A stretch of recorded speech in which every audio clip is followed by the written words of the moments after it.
ሌላው ትልቁ ጉዳት የተገኘንበት ጀርባ ከነዘር ማንዘራችን ወደ ኋላ ያለው ኮተት ከጣዖት ጋር የተያያዘ መሆኑ ነው። አባት ላም ይሰጣል፣ ልጅ አጓት ይነሳል። ያን የመጨረሻውን እንኳ ይከለክላል ማለት ነው። ጨዋታዎቻችን ሁሉ ቅዱሳን መሆኑ ቀርቶ አንዳንድ ጊዜም ከናካቴው በጠብ የተሞላን በመሆኑም ሞገስ ስለጠፋብን ሴት እህቶቻችን አንዴ ቀለሙን ይሉታል፣ አንዴ ሊፕስቲኩን ይሉታል። እንግዲህ ሞገስ ሲጠፋ እንደዚህ ነው። እምብርትም ወጋየሁ ሆና ቀለበት የታሰረለባት ዘመን ላይ ደረሰ። ቀይ ሳር፣ ሎሚ እና እምቧይ ይደረግና በር ላይ ይሰቀል ነበረ። ምንድነው? የሰው ጥላ መከላከያ ነው።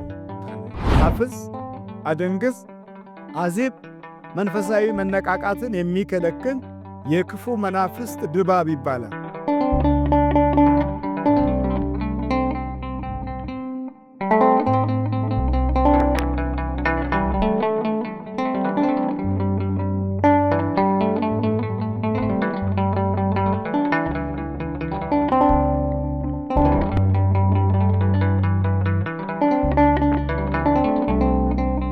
በስመ አብ ወወልድ ወመንፈስ ቅዱስ አሐዱ አምላክ አሜን።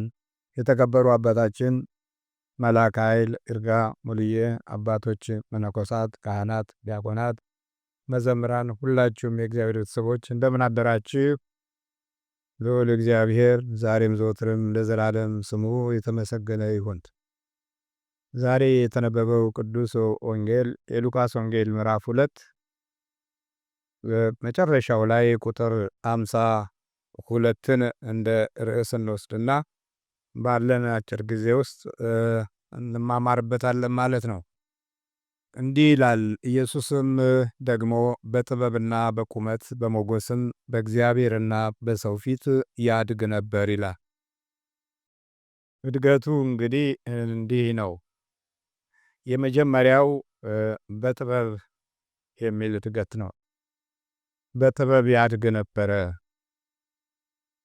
መንፈሳዊ ጥበብ ነገሮችን የምንለይበት፣ ማስተዋልን የምናገኝበት፣ አርቆ ለማየት የሚያስችል ኃይልን የምንጎናጸፍበት በጥበብ ማደግ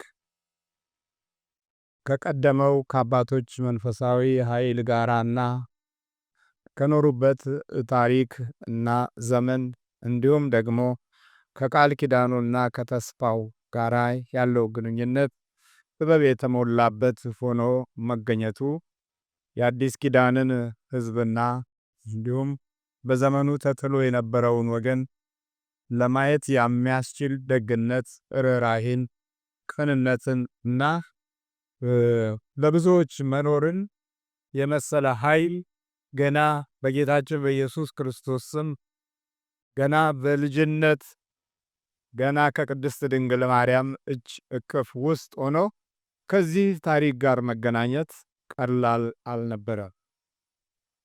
ስለዚህ እድገቱ እጅግ በጥበብ የተሞላ እድገት ነበረ። በጥበብ የመሞላትን ኃይል ዘመኖች አይሰጡም፣ ጊዜያቶች አይሰጡም፣ ብዙ ጊዜ መሪዎችም አይሰጡም። ለምን? መንፈሳዊ ኃይል እውነት ስለሆነ።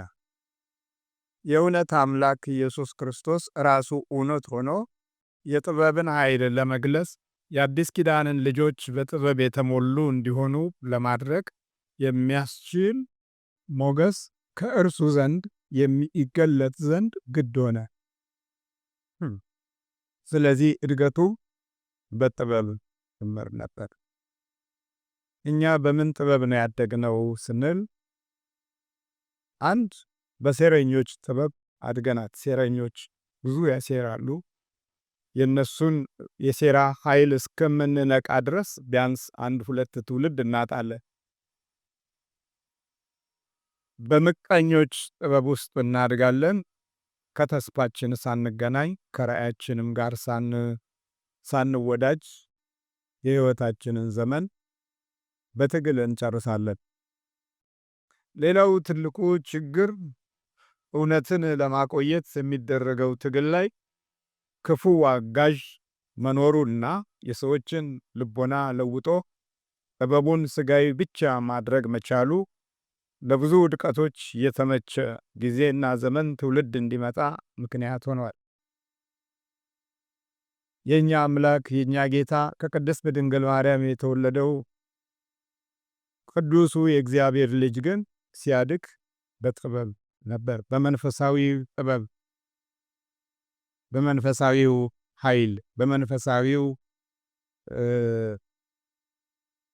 ሞገስ፣ በመንፈሳዊው የጥበቃ ምስጢር አእምሮን ከመጠበቅ ጋራ ሕሊናን ከመያዝ ጋራ ከአባቶች የቃል ኪዳን ሕይወት ጋር ተቆራኝቶና ተያይዞ በቀጣዩ በስሙ የሚጠራ ትውልድ ለማግኘት የመጀመሪያው ትልቁ የክርስቶስ የአምላካችን ኃይል ጥበብ ነበረ። ዛሬ እኛ ገና ከልጅነት ጀምሮ ኃይለ ጥላ ያስኩት የሚል ነው የምንሰማው። ለምን ያስከው? ላፈዘው፣ ላደነግዘው፣ እድሉን ላጠፋ፣ ተስፋውን ላቋርጥ፣ መንገዱን ልዘጋ። ሌላው ደግሞ ይሄ ሳያንሰን እንደገና ደግሞ የኛው ሰው፣ የኛው ወገን፣ የኛው ጎረቤት፣ የኛው ቤተሰብ ያዘው፣ አፍዘው፣ አደንግዘው፣ ሕይወቱን አጨለምበት፣ ዕውቀቱን ደብዛውን አጥፋው ተብሎ የሚላከው የሰዎችን ሕይወት ዘመንና ጊዜ ፈትኖ እኛ ጋር ደረሰ። እኛ ጋር ስንደርስ ጥበባችን ባዮሎጂ፣ ኬሚስትሪ፣ ፊዚክስ፣ የተፈጥሮ ሳይንስ ከዛ እያለ ሶሻል ሳይንስ፣ ፖለቲካ፣ ኢኮኖሚ ምናምን እያል አብዛኛውን ዘመን በዛ ላይ ስንጭር፣ ስንጥፍ፣ ስንጽፍ፣ ስንጭር፣ ስንፈተን ምን ስንል የጥበብ ብለን ሥጋዊ እንጀራችን ውስጥ አምላክ በሌለበት አምልኮት በተለየው የጸሎት ኃይል በፍጹም በማይገባን አልፎም ተርፎ ቤታችን እንኳን ጭምር ተመስገን ያላልንበት ያልሰገድንበት አምልኮ ጊዜ ያልሰጠንበት ቤት ሆኖ አምሮ በቀለም ተውቦ ቴሌቪዥኑ ተገሽሮ ሶፋው ተደርድሮ ገበታችን ሞልቶ በስቶ ግን ቢሆንም እዛ ውስጥ ያለው ጠላት ፍጹም በረከትን ከልክሎን መንፈሳዊ እይታዎቻችንን አደብዝዞብን አጨልሞብን መከራ የምናይበትን ክፉ ሰዓት እያፋጠነ መጥቶ የኛ ጥበብ ነገር ሆነ ማለት። የኛ ጥበብ ተንኮል ሆነ፣ የኛ ጥበብ ግፍ ሆነ፣ የኛ ጥበብ መለያየት ሆነ፣ የኛ ጥበብ አረማዊነት ሆነ፣ የኛ ጥበብ አለመረዳዳት፣ አለመተሳሰብ ሆነ። የኛ ጥበብ ይሄው እንግዲህ አስቸገረን። ከዛም አልፎ ተርፎ አገራዊ እይታዎቻችን ጨልሞ እንደ ሀገር የምናስብበትን ራዕይ አይተን መቀበዣ አብዠር የበዛበትን ሂደት ዛሬ በብዙ መንገድ ያልተቋጩ ሐሳቦች ይዘን መፍትሄ የሌላቸውን ቃላቶች ደርድረን መከራ ስናይ በጆሮአችን የምንሰማቸው ነገሮች ክፉን ለምደን አሁን ጆሮአችን በጎ ነገር እንኳ የሚስማማው የማይሆንበትን ነገር እያየን ነው። መልካም ምክር ቅን የሆኑ ሐሳቦች ለዛሬው ትውልድ የሚስማማው አይነት አይደለም። ምክንያቱም ማስተዳደጋችን ከዚህ ከክፉ ኃይል ጋር የተያያዘ ነው። ሌላው ትልቁ ጉዳት የተገኘንበት ጀርባ ከነዘር ማንዘራችን ወደ ኋላ ያለው ኮተት ከጣዖት ጋር የተያያዘ መሆኑ ነው። ያም ራሱን የቻለ ዳፍንት አስከትሎብን ስንማርም አይገባን ያንኑ እንኳ ምቀኛ የሆነ ነው እንደው እግዚአብሔር የሌለበትን እንኳ ትምህርት እንዲገባን አይፈልግም። የኛ አበሻው በጣም አደገኝነቱ ይሄ ነው። ነገሩ በመላው ዓለም ዛሬ የሰይጣን ይዞታ በሰብአዊ ፍጡር ላይ በተለየ መንገድ የዘመተበት ቢሆንም የኛ ግን በትንሹ ነገር የማይገባን የማናስተውል እና የማንረዳ አይነት ከሆነ ሰንብቷል። ስለዚህ የኛም በጥበብ የማደግ ጉዳይ ላይ የት ነው ያደግነው ብለን ስናይ በየቀበሌውና በየመንደሩ ያለውን ነገር ብቻ የሚያካትት ባህሪና ጠባይን የያዝነው። በአንድ አካባቢ ጠንቋይ ከበዛ አብዛኛው የጠንቋይ ምትሃት የተረከበ ይሆናል፣ የተለከፈም ይሆናል። በአንድ መንደር ውስጥ ነገረኞች ከበዙ ሁሉም ነገረኞች ይሆናሉ። በአንድ አካባቢ ጠበኞች ካሉ ሁሉም ጠበኞች ይሆናሉ። በአንድ አካባቢ ሐሜተኞች ከበዙ ሁሉም ሐሜተኞች ይሆናሉ። በአንድ አካባቢ ቃሚዎች ከበዙ ሁሉም ቃሚዎች ይሆናሉ። በአንዱ አካባቢ ዘፋኞች ከበዙ ሁሉም ዘፋኞች ይሆናሉ። አሁን በቴሌቪዥን መስኮት የምናያቸው ጨበሬዎች በቀላሉ ብዙ ጨበሬዎችን አፍርተውልናል። መንጨባረሩ ይሄ ምኑ እኮ ከየትም የመጣ አይደለም። ከዛ ከቴሌቪዥን መስኮት ውስጥ ያያቸውን ሰዎች እንመስላለን ብለን መምሰልን የተካፈል ነው። መሆን ስላልቻል በመምሰል ዘመናችንን እንጨርሳለን። የእኛ ጥበብ ልክ እንደዚህ አይነት ነገር ነው። ቅጂ ብቻ ነው፣ የተኮረጀ የተቀዳ። በእውቀት ደረጃም ቢሆን በአብዛኛው በቅጂ ያሳለፍናቸው ዓመታቶች ከባህሉም ከእምነቱም ከሀገሪቱም ተፈጥሯዊ ይዘት ጋር ሳይስማማ ቀርቶ ቅጃችንም እንደተጣላን እውቀታችንም እንደተጋጨን የምናውቀውን እውቀት መሆንም ስለማንችል ዝም ብለን ተምረናል ብቻ ብለን ከቻልን እንጀራ እንበለበታለን፣ ካልቻልን ደግሞ የደከምንበት ዋጋ አተነው፣ ስፍራውን አተነው፣ እድሉን አተነው፣ ቦታውን አተነው በሌላ መንገድ ባልጠበቅነውና ባልፈለግነው አይነት ሁኔታ ውስጥ ኑሯችንን እንገፋለን። ወደዚህ እኛ በጥበብ አይደለም ያደግነው፣ በነገር ነው ያደግነው ማለት ነው። ከክርስቶስ አምላካችን ዘንድ ስናይ ግን በጥበብ አደገ ይላል። በዛ ዘመን ውስጥ እንደውም ቅኝ ገዢዎች ለሰብአዊ ፍጡር ደንታ በሌላቸው ሁኔታ ውስጥ የነበሩበት ዘመን ነው። ለወደቁት የማይራሩ፣ ለተቸገሩት የማያስቡ፣ መከራ ለሚያዩት በፍጹም ምንም ግንዛቤ የሌላቸው ቅኝ ገዢዎች እስራኤልን ተቆጣጥረው መከራ በሚያሳዩበት ዘመን ነው የተወለደው። በዛ ወቅት የዘመኑን አያላኖች ለመምሰል አልፈለገም። በዛ ዘመን ውስጥ የነበሩትን የሄሮድስን ተቋም ተከትሎ ሊሄድ የሚችል አልነበረም። የራሱ የሆነ ኃይል፣ የራሱ የሆነ ጥበብ፣ የራሱ የሆነ የሀገሪቱ ታሪክ ያለው ልጅ ሆኖ ነው ያደገው። በጥበብ ምን ይል ነበር? በጥበብ ምን ይል ነበር? ያድግ ነበረ። በጥበብ ያድግ ነበር። ይሄ በጥበብ ያላደገው አንዱን ለመምሰል የማያደርገው ጥረት የለም። ሲያጨስ ለማጨስ ትንሹ ልጅ ቁሬ ያነሳል ከየመንገዱ፣ በዛ ይለምዳል። ያ አጫሽ የነበረው ነው የሚያየው።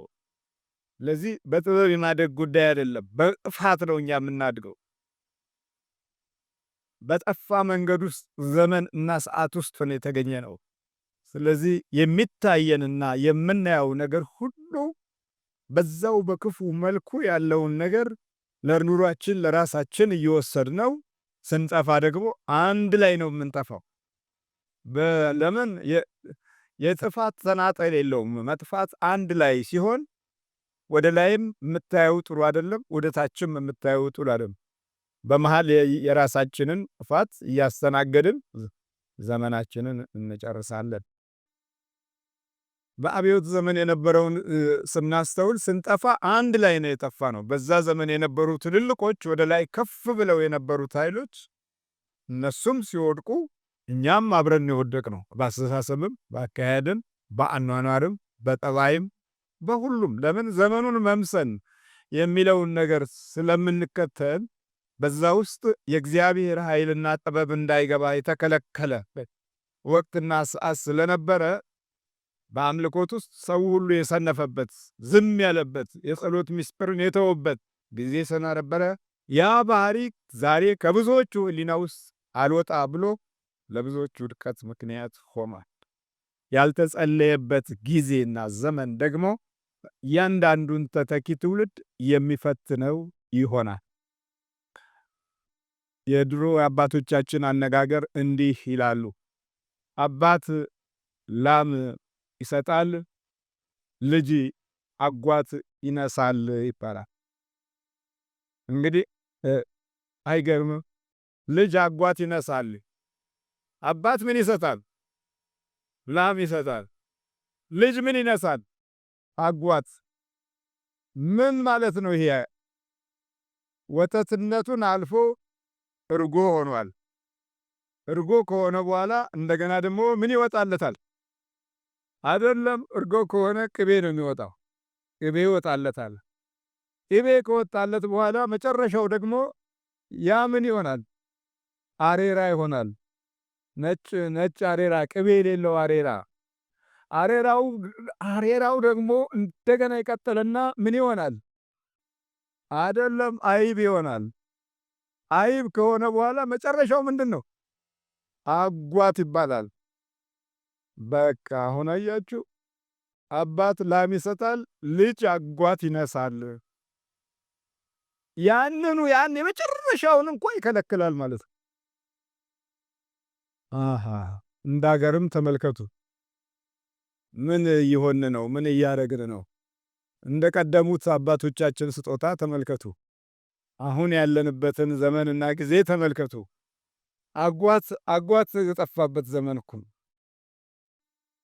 እና በጥበብ የማደግ መንፈሳዊ ኃይላችን በብዙ መንገድ እኛም የመጀመሪያውን የአምላካችንን የእድገት ልደት እንዲከተል አብነትን የመያዙ ቁም ነገር ከቤተሰቦቻችን ርቆ ያደግንበት ቀዬ መንደርና ቤት ማታ የምንጫወታቸው ጨዋታዎች አካባቢውን ሁሉ አዳርሰው በየመንደሩ ዞረው ብዙ ነገር አውርተን ሕሊናችን የብዙ ሰዎች ቤት ኑሮ ላይ አርፎ ብዙ ምቀኞችን እና ክፋቶችን ሐሳብ ተለዋውጠን ጨዋታዎቻችን ሁሉ ቅዱሳን መሆኑ ቀርቶ አንዳንድ ጊዜም ከናካቴው በጠብ የተሞላን እንቅስቃሴዎችን ይዘን ዘመን እንፈጃለን። ኢየሱስ ደግሞ በጥበብ ያድግ ነበር። ከዛም ቀጥሎ በቁመትም ያድግ ነበር። በምን ያድጋል? በቁመት የሚታይበት ዘለግ ብሎ የሚቆምበት የሚሰማበትን አካል እስኪያገኝ ድረስ መጀመሪያ ጥበብ፣ ቀጥሎ ቁመት። በቁመትም ያድግ ነበር። በሶስተኛ ደረጃ በሞገስም ያድግ ነበር። እድገቱ በሞገስ ነው። ከጥበብ በኋላ ቁመት፣ ከቁመት በኋላ ደግሞ ምን አለ? አሁን ሞገስ። ሞገስ የሚባለው ስንመለከት ሞገስ ሶስት አይነት ሞገስ አለ። አንደኛው የእይታ ሞገስ፣ በዚህ በፊታችን ላይ የሚኖረው መንፈሳዊ ድባብ ወይም የዕድል ብርሃን ይባላል። በፊታችን ላይ የሚታይ የእግዚአብሔር ኃይል፣ የእግዚአብሔር ጥበብ፣ የእግዚአብሔር ክብርና የእግዚአብሔር ቸርነት በፊታችን ላይ ይታያል። ይሄ ውጫዊው ነው። ከዛ ቀጥሎ የተቀባይነት ሞገስ የምን ይቀጥልና የተደማጭነት ሞገስ፣ ከዛም በላይ ደግሞ የጥበቃው ሞገስ። ጥበቃው አለ ደግሞ። የፊታችን ድባብ ዛሬ ከጌታችን ከመድኃኒታችን ከኢየሱስ ክርስቶስ ያገኘነው መንፈሳዊ ልጅነት ጠላት ነጥቆን ዛሬ ሁላችንም የፊት ድባቦቻችን አለሞገስ ከመሆኑም በላይ ክፉ ነገር በሰውነታችንና በላይኛው አካላችን ላይ የሚታይ ገጽታ አለው። በቃ በጠላት እጅ የተያዘ ትውልድ መሆናችንን የሚያስረዳ እውነት አለ። በዚህ በክፉ እና በመሰሪው ጥበብ በተሞላ መንገድ ኑሯችንና ጊዜያችንን እድላችንን በሚያበላሽ የመንፈስ ይዞታ ውስጥ የመኖራችንን ሚስጥር የምናይበት ሰውነታችን፣ የላኛው ፊታችን ገጻችን ከዚህ ከጠላት አላመለጠም። ምክንያቱም አይናችን ላይ ነው። አይነ ጥላ አይደል? አይናችን ላይ አለ፣ ግንባራችን ላይ አለ፣ እንደምትመለከቱት ገና ግንባር ላይ ነካ ሲደረግ ብቅ የሚለው ቀድሞ የያዘው የፊት ገጻችንን ነው፣ ሞገሳችንን ማለት ነው። በመድኃኒታችን በኢየሱስ ክርስቶስ ስናይ የፊቱ ሞገስ በዘመኑ የነበሩትን ሊቀ ካህናቶች ሁሉ የሚያስገርማቸው ነበር። እነርሱም በዛን ጊዜ ሲጠይቃቸው ሲመልስላቸው እጅግ በጣም ተደነቁ፣ እጅግ በጣም ይገረሙም ነበር ይላል። ይሄ ምኑ ነው? ተቀባይነቱና ተደማጭነቱ ነው። የፊታችሁ ሞገስ በእግዚአብሔር ብርሃን ውስጥ ጎልቶ የማይታይ ሆኖ ከተገኘ ጠላቶቻችን የቱን ያህል ረጅም መንገድ እንደሄዱ እንረዳለን። 3 ደቂቅ ወደ እሳት ውስጥ በተጣሉበት ጊዜ ፊታቸው ያበራ ነበር ነው የሚለው። በሚነድ እሳት ውስጥ ፊታቸው የሚያበራ ከሆነ የእግዚአብሔር እሳት የበለጠ ሆኖ መገኘቱን እንመለከታለን። እንደውም አንድ ወቅት ላይ እኛ ጾም ለምደናል መጾም አለብን ብለው ሲጾሙ መጋቢያቸው እናንተ ፊታችሁ ከጠወለገ ዓይናችሁ ካሞጨሞጨ ደካማ መስላችሁ ከታያችሁ በንጉሡ ዘንድ እንዳልቀጣ ስለምሰጋ የንጉሡን ምግብ እባካችሁ ብሉልኝ እያለ የንጉሥ ምግብ ሲያበላቸው እና ሲያጠጣቸው አይ የንጉሡ ምግብ ይቅርብን ለኛ የሚያስፈልገን ቆሎ ብቻ ነው ብለው ቆሎ በልተው በፊት ከነበራቸው መልክ ይልቅ ቆሎ የበሉበትን ጾመው ጸልየው ቆሎ የበሉበት መልካቸው እጅግ በጣም ተውቦና አምሮ ነበር ይላል። ይሄ ምንድነው? እህል አይደለም ሞገሱ። ሞገሱ ማን ነው? የእግዚአብሔር ኃይል ነው። ልጅ ልጁ እንቁላሉ ለልጅ ልጅ እየተባለ ያደገው አገር ሲያጠፋ ነው ያየነው። በፊት ጾም ጸሎት ሲባል አይ ልጆች መብላት አለባቸው አለ አብዮቱ። ልጆችን አበላ፣ በኋላ መልሶ በላቸው ደግሞ እንደገና። ይሄ ነዋ የሰው ስራ እኮ ነው። ይሄ የእግዚአብሔር ስራ አይደለም። የእግዚአብሔር የሆነውን ነገር ካራቁ በኋላ ይመቻቸዋል። እንደ ልብ የሰው ልጅን ለመንዳትም እንደ እንስሳም እንዲያስብ ለማድረግ የሚችሉበትን መንገድ የሚያገኙት የእግዚአብሔርን ጥበብና የእግዚአብሔርን ሞገስ ከሕይወት ውስጥ እንዲርቅ ማድረግ የዘመኑ ትምህርትና ዕውቀት ከክፉ መናፍስት ሴራው ጋር ተያይዞ የሚሰጥ ሆኖ ይኸው እንደዚህ ሆነናል። የጥበብ መጀመሪያ ይባል ነበረ ድሮ እኛ በትምህርት ቤት ስንማር። የጥበብ መጀመሪያ እግዚአብሔርን መፍራት ነው የሚል ቋንቋ ትምህርት ቤታችን ውስጥ ነበረ። አስተማሪያችን ሲገቡ እንደምን አደራችሁ ሲሉ እግዚአብሔር ይመስገን፣ እግዚአብሔር ይባርካችሁ ሲሉ እግዚአብሔር ይስጥልን፣ እግዚአብሔር ይጠብቅልን፣ እግዚአብሔር ያኖርልን መምህራችንን ነበር የምንለው። እንደዚህ ነበር የምንለው እና አስተማሪነት በራሱ የሚወደድ ኃይል ሆኖ አስተማሪው መጣ ብለን እንሸሽ ነበረ እና ሞገሳችን ተለይቶናል። ከጠፋ ሞገሳችን ሰንብቷል። ለዘመናት በሞገስ ውስጥ የማደግ እድልን ካጣን ረጅም ዘመን ሆኖናል። ስለዚህ ሞገሳችን ምን ሆነ ማለት ነው? እንጀራ ብቻ ሆነ። በመብላት የሚገኝ ወዝ ብቻውን በቂ አይደለም። በመጠጣት የሚገኝ እርካታ ብቻውን በቂ አይደለም። ስለዚህ ከሕይወታችን ውስጥ ከሕይወታችን ላይኛው አካልም ጭምር ሞገስ ተለይቶናል። በመሆኑም ሞገስ ስለጠፋብን ሴት እህቶቻችን አንዴ ቀለሙን ይሉታል፣ አንዴ ሊፕስቲኩን ይሉታል፣ አንዴ ምን ይሉታል። ሲጠፋ ደግሞ እንደገና ሌላ ችግር፣ እንደገና መዥጎርጎር። ወንዶቹም እንደዛው በቃ ሞገስ ሲጠፋ ልክ እንደዚህ ነው። እንዴ አንድ ወቅት ላይ ሲጠመቅ እምብርቱን ተበስቷል። ምን ነው ብሏል። ተበስቼ ነው አለ እንደ ሴቶቹ። እንግዲህ ሞገስ ሲጠፋ እንደዚህ ነው። እምብርትም ወጋየው ሆና ቀለበት የታሰረለባት ዘመን ላይ ደረሰ። ሞገስ ሲለየን ነው። አፍንጫም ተበሳስቷል። ጆሮዋ 5-6 ቦታ ተበሳስቷል። ሞገስ ሲለየን ልክ እንደዚህ ውድ የሆኑ ገንዘቦች ለፀጉር ይወጣሉ። ሞገስ ሲለየን የምንፈልገው ነገር ከውጭ ነው። ሂውማን ሂር ነው የምትሉት፣ የማን ሂር እንደሆነ ግን አይታወቅም። ግን 3,000 4,000 5,000 እናወጣና አስራት በኩራት አይደለም የምናወጣው፣ ለዛ እናወጣና የተወሰነ ቀን እናምርበታለን። በዛው ደግሞ ቡዳው ይገባል። ይሄንኑ እንኳ አርቲፊሻሉን እንኳ ቡዳ በላው። አንድ እህታችን ምንም ፀጉር የለም፣ ምንም ፀጉር የለም። በቃ በምንድነው የተበላችው? ምንድነው እንዲህ ሙልጭ አረከው ነው እንዴ? ፀጉሯ እዚህ ታች ይደርሳል አለ። እንግዲህ የገጠሩ ቡዳ ነው፣ አላወቀውም። ለካ አርቲፊሻል መሆኑን አላወቀም። ከዛ ገብቶ ያ ፀጉር መስሎት ሙልጭ አድርጎ ባዶ አድርጎ ቅል ብቻ ነው፣ ቅሉን ነው ያስቀረው።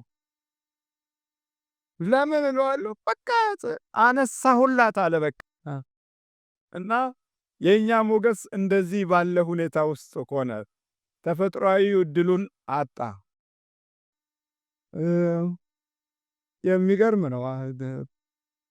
እዛ ትልቁ መሰብሰቢያ አዳራሽ ላይ አንድ 4-5 ሰዎች አየሁና እንዲህ ምን ነው ከንፈራቸው ቀላ ብል ሊፕስቲክ ነው የወንዶች መጥቷል አሉኝ። ወንዱም ሊፕስቲክ መቀባት ጀመረ። ቀይ እኮ ነው፣ በደንብ ተቀብቷል። ሞገስ ሲጠፋ ልክ እንዲህ ነው የወላችሁ። እኛ ሞገስ ሲጠፋ፣ የኛ የሆነው ነገር ሲጠፋ ወደ ሌላ አቅጣጫ ሄደናል። መድኃኒታችን ኢየሱስ ክርስቶስ ግን በምን ያድግ ነበር ይላል? በሞገስም ያድግ ነበር። ተፈጥሯዊው የሆነ ኃይሉን ለኛ ሊሰጠን፣ ተፈጥሯዊ የሆነ ባህሪያችንን ለኛ ሊያቆምልን፣ ለኛ ሊያካፍለን፣ የኛን ባህሪ ወደ መለኮታዊ ኃይሉ ሊመልስልን በአካለ ሥጋ ቃል ሥጋ ሆኖ ጸጋንና እውነትን ተመልቶ በእኛ አድሮ በአካል እግዚአብሔር ሲገለጥ የኛን ተፈጥሮ ወደሱ ወሰደው። አምላክ ሆኖ ሳለ አምላክ ሰው ሆኖ፣ ሰው አምላክ ሆኖ እድሉን የአምላክነት ሞገስ ሰጥቶን ሞገሳችን እሱ ይሆን ዘንድ እርሱ በሞገስ አደገ። እግዚአብሔር ስሙ የተመሰገነ ይሁን እና ሞገሳችንን አተነው ነው። ሞገሳችንን አተነው ነው አሁን ልክፍቱም የገባው መተቱም የገባው ሳናውቀው የለብንም እያልን የኖርነው ነገር ሁሉ ከዚህ ከጠላት ጋር የተያያዘን። ሌላው የውስጥ ሞገስ ነው። የውስጥ ሞገስ ሲኖረን ምን እንደምንናገር፣ ምን እንደምናስብ፣ ምን እንደምናቅድ፣ ተስፋችን ማን እንደሚሆን ራዕይ ያለን ሰዎች እንሆናለን። ከውስጠኛው የውስጥ ሞገስ ይባላል። ያ የውስጥ ሞገስ ወደ ውጪ ሲወጣ የተቀባይነትን፣ የተደማጭነትን፣ የተፈቃሪነትን መንፈስ ይለቃል ወደ ውጪ። ከዛ ወደ ሌሎችም ይተርፋል፣ ለሌሎች ይተርፋል። እኛ ለማን ነው የምንተርፈው ስንል ብዙ ነገር ጦሳችን ነው የሚተርፈው። ብዙ ነገር ላይ ችግራችን ነው የሚተርፈው። ብዙ ነገር የኛ የሆነ የለንም።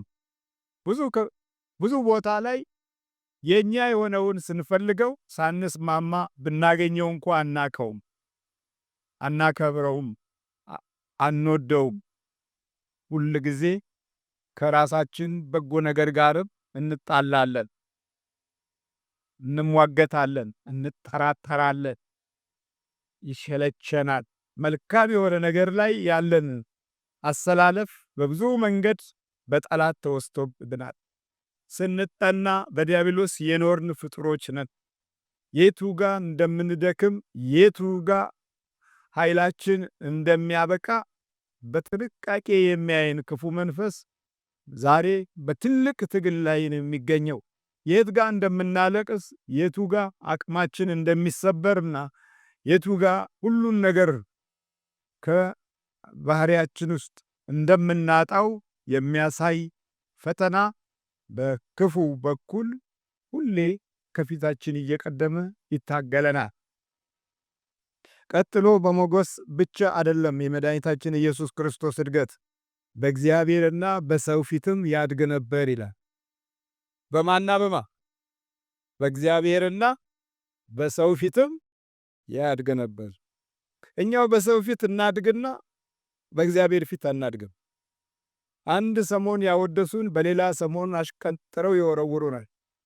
አንድ ሰሞን ላይ ያወጡን ራሳቸው ላይ ያወጡን መልሰው ደግሞ ወይ ከፊታችን ወይ ከኋላችን ሲመቱን እናገኛቸዋለን። ይህ ሰው እድገት ነው። የሰው እድገት ነው። በዛ በነበረው ባሳለፍነው ዘመን ሁሉ የምናየው ሶስት ዘመኖችን እኔ አይቻለሁ። ቀዳማዊ ኃይለ ሥላሴን፣ የአብዮቱን፣ እንደገና ደግሞ ይሄኛውን ዘመን። በእነዚህ ዘመኖች ውስጥ ሁሉ ስናይ ላይ የወጡት ሁሉ ከኋላ ወይ ከፊት እየጣሉ ይወጣሉ። እንደገና ተመልሰው ታሪካቸውም ሞገሳቸውም ጥበባቸውም ስጋዊ ስለሆነ ተመልሶ የሚረገም ይሆንና እንደተረገሙ፣ ሌላው ቀርቶ መቃብራቸው ሁሉ ሳይቀር እንደተረገሙ እንደ ልክፍት የሚወራ ይሆናል። እንደ ልክፍት። ለምንድን ነው ይሄ ስንል በእግዚአብሔርና በሰው ፊት ስላላደግን። ሰማችሁ? ያደግነው በደንብ ፈልጉ ቤታችን ብቻ ነው። ወደ ቤተ እግዚአብሔር እንመጣለን። ስንመጣም እንኳ ውስጣችን ጠፍቶን ስለሚመጣ ምንም ይዘነው የምንሄድነው ነገር የለም። እቤትም ስንገባ ከእንጀራችን ጋር የምንመገበውና የምንኖርበት ያንኑ የሚመስለውን ቤት ውስጥ ስለሆነ ከቅዠት ጋር የኖርንበትን ቤት እንዴት እናድርገው? ቅዠት ብቻ እኮ ነው። መንበርከኪያ የለ፣ መስገጃ የለ፣ መጸለያ የለ። ቤተ ክርስቲያን ደርሰን ቤት ስንመለስ ቤት ያለው አዚም ይጠብቀናል። አልወጣማ ቤቱ የሱ ነው። ምን የአምልኮት ጊዜ ያርገናል እዛ ቤት ውስጥ? ስለዚህ ሰማያዊ ነገር አብሮን አያድርም። አብሮን የሚያድረው አይነ ጥላው ነው። ውሻ፣ ነብር፣ አንበሳ፣ ጅብ፣ አውሬ፣ ዘንዶ ሲያሳድደን ነው የምናድረው። ለምን? ቤቱ የሱ ነው። ቤቱ የሱ ነው። ቢያንስ እኛ ክፉ ባንሆን ክፉዎች ወይ ገብተውበታል ወይ ደግሞ ክፉዎች አስቀድመው ቦታው ላይ ኖረውበታል። ስለዚህ ጥላቸው አብሮ ይኖራል። ኩፍኝ የነበረበት ዘመን ላይ አሪቲ እና ደግሞ ምን የምትባለው የምትሸተዋ አጅሳር፣ ሎሚ እና እምቧይ ይደረግና በር ላይ ይሰቀል ነበረ። ምንድነው? የሰው ጥላ መከላከያ ነው ታለ። ኩፍኙ እስክትወጣ ድረስ የሰው ጥላ እንዳይነካው ማለት ነው። እውነት ነው። የሰው ሁሉ ጥላ አለው። ጥሎት የሚሄደው ነገር አለ። ከመናፍስት ጋር ያለው አገባቡና ሰላምታው መካከል ልዩነት አለ።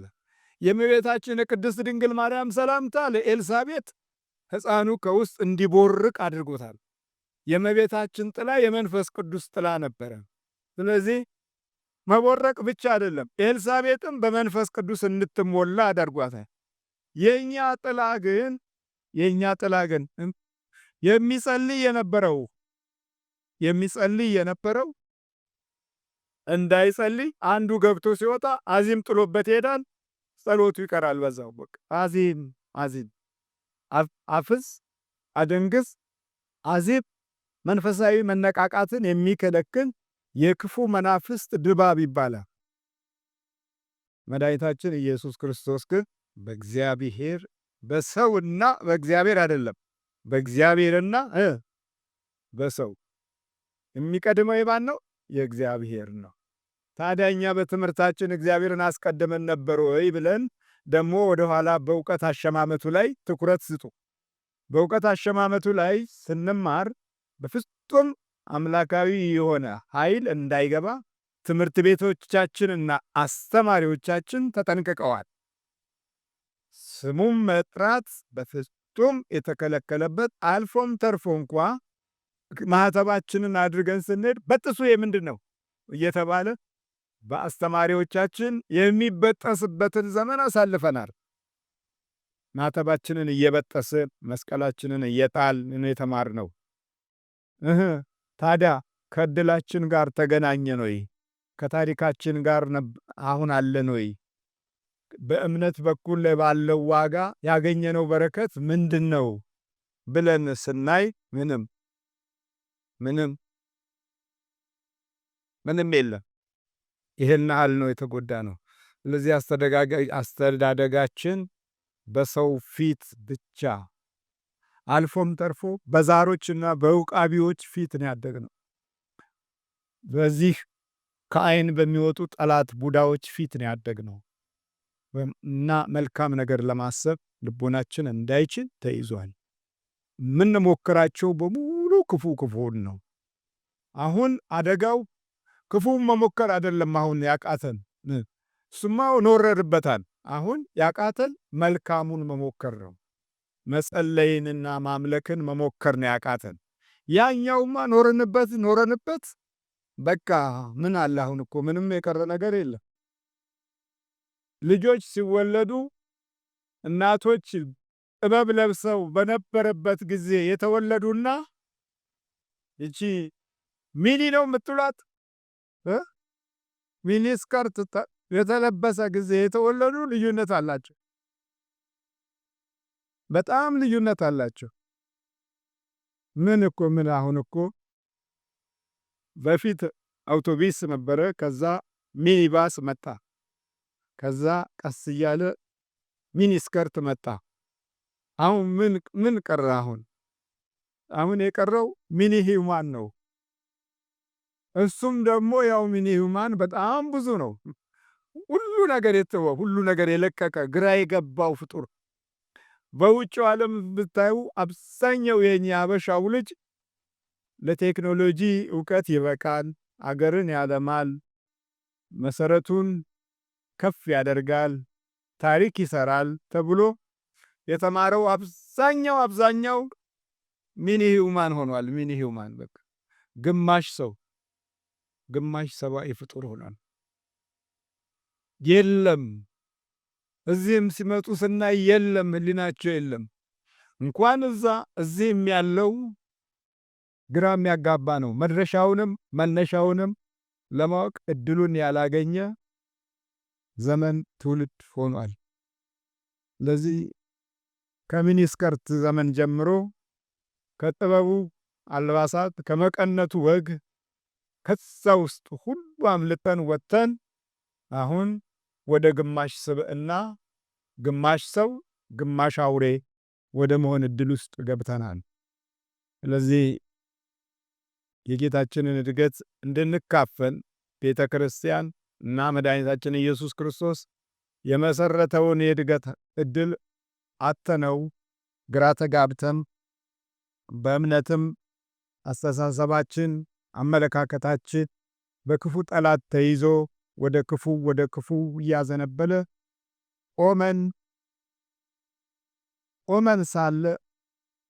ቆመናል ስያል እንደገና ብዙ እንደወደቅን ሳንረዳ ቀርተን ይሄው ጠላታችን ረጅም መንገድ ሄዶ እድገታችንን አምክኗል፣ ራእያችንን አጥፍቷል፣ ተስፋችንን አጨልሟል። የእግዚአብሔር መንግሥትን በረከት ሁሉ ከውስጣችን ነጥቋል እና ያደግነው በሞገስም በእግዚአብሔርና በሰው ፊት መካከል ብቻ አይደለም፣ በጠላት እጅ ውስጥ ነው ያደግነው። በእውነት እንደ መድኃኒታችን እንደ ኢየሱስ ክርስቶስ እንደሰጠን ያንን የመጀመሪያውን የልደት ኃይልና እድገት በሕይወታችን ላይ እንዳደረገው ሁሉ ዛሬም ለእኛ እንደዚሁ አድርጎልን በሞገስ በጸጋ በእግዚአብሔርና በሰው ፊት ሕሊናችንና አእምሮአችን ነፍሳችንና መንፈሳዊ ዕውቀታችን እንዲያድግ በክርስቶስ ሥጋና ደም ታትመን በቅዱስ ፈቃዱ እንድንኖር የልዑል እግዚአብሔር አምላክ ቅዱስ ፈቃድ ይሆንልን። አሜን።